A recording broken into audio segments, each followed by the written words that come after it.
Happy Pie Day, everybody! And for Pie Day, we will be making a quiche. But before we get into that, I'm going to talk about pie. So what is pie?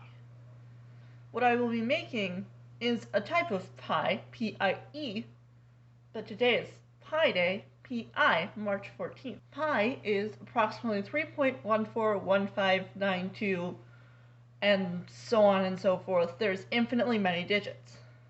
Pi is the ratio between the circumference and the diameter of a circle.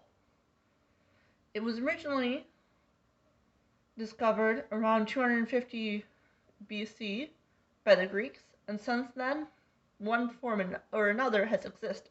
In 1706, the symbol for pi was first used. So this is a pie tin, glass one. So the circumference is the perimeter, it's the outside. The diameter is a line that goes straight across it through the middle. Equation for circumference is 2 pi r, which is the radius or half the diameter. The equation for the area is pi r squared. So the radius squared times pi. Now, quiche is a savory pie. It's egg-based and can have whatever else you want in it. It's made with an egg base, so it's eggs and half or milk or whatever. Usually has cheese, meat, and vegetables of some sort. Now, I'm doing this without a recipe and with whatever I can find. So, sit back, relax, and enjoy making a quiche with me. So, I'm using pre-made pie crust, which is defrosting right now. While I'm waiting on that, I'm going to get everything else ready, starting with the vegetables and the meat. I'm going to start by heating in a pan ham, spinach, and frozen onions. Now, as you can see, I have some onions and ham in the pan. I'm going to add to it about a cup of baby spinach.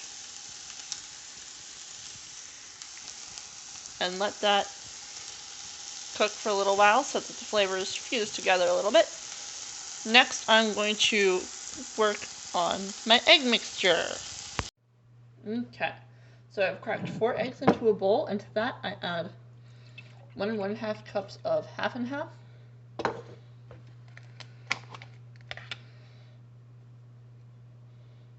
Some paprika.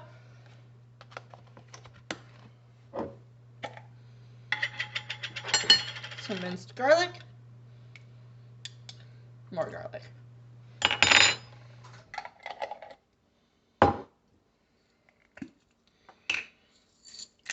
Some salt.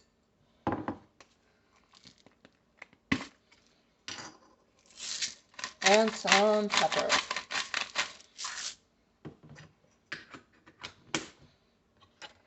And then I will whisk it a little bit.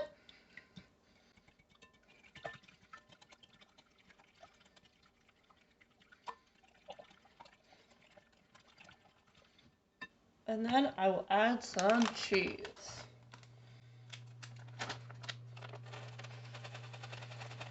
Because you can never have enough cheese in a quiche. Let's see how that looks.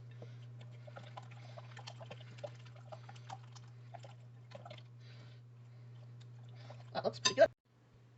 Okay, next we deal with pie crust now that it has finally warmed up. So I was a little impatient and it cracked a little bit, but it's okay.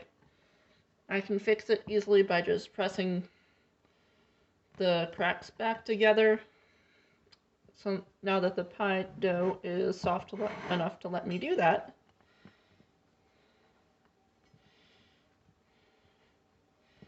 Now, first I am going to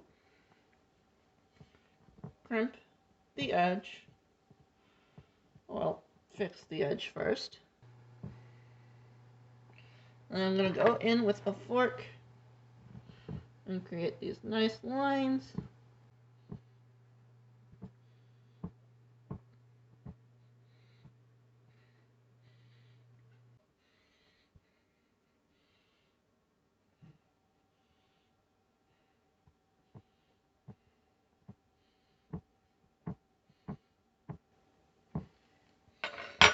Now, with that done, the next step would be to blind bake the pie crust.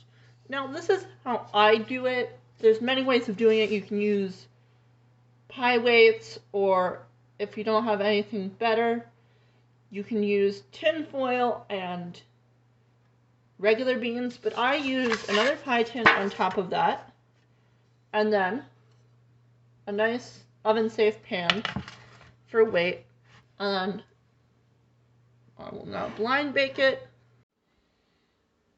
Okay, now it is time to take our quiche out of the oven. Well, the pie crust, that is. Okay, next step is to lower the oven temperature. Now let's fill our pie. First, I'm going to put in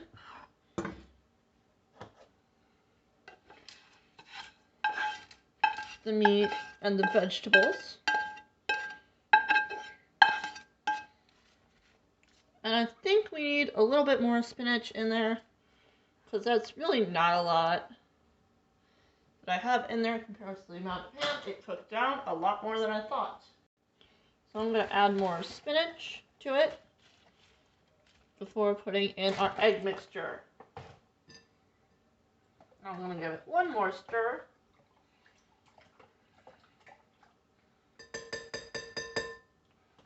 And then pouring it right on top of there. And our oven has cooled down to the correct temperature.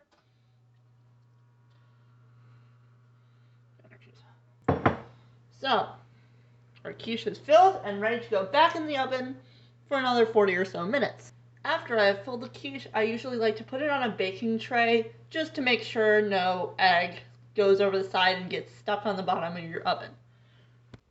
It's been about 40 minutes, and this is what our quiche looks like. I will now do the jiggle test to see how well cooked the egg is. This is our quiche. I hope you all enjoyed our cooking adventure today. Don't forget to like, comment, and subscribe. I'll see you whenever I decide to upload again.